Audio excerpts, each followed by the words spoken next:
and welcome to Beauty for the Win. Today I want to show you guys the most inexpensive way that you can make your own toner at home, and it's literally just one ingredient. You don't have to mix anything, you just buy it and you put it in a bottle. So I do love going to Sephora. There's a lot of beauty products there that I love, but one of the things that I will never buy there is the rose toners. The reason why is because it's not just roses and water and just simple ingredients. A lot of the time they add more fragrances. So rose water by itself, you can buy this at your local grocery store, and that's literally all that's in here is rose water. It's distilled rose water.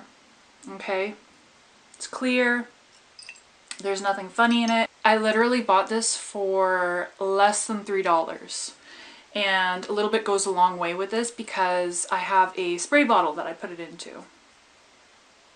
The reason why rose water is so good for your skin is because it is anti-inflammatory. It's really good for any type of redness. So if you have eczema or rosacea or any type of red pigments in your skin, it's going to really help soothe and tone that down. Also, it's good for any type of flare-ups of acne. So even mild acne like I get, or more progressive acne. It's just really good with getting rid of the bacteria that's underneath your skin. I just wanted to share this video with you guys because it is super simple to make your own rose water at home.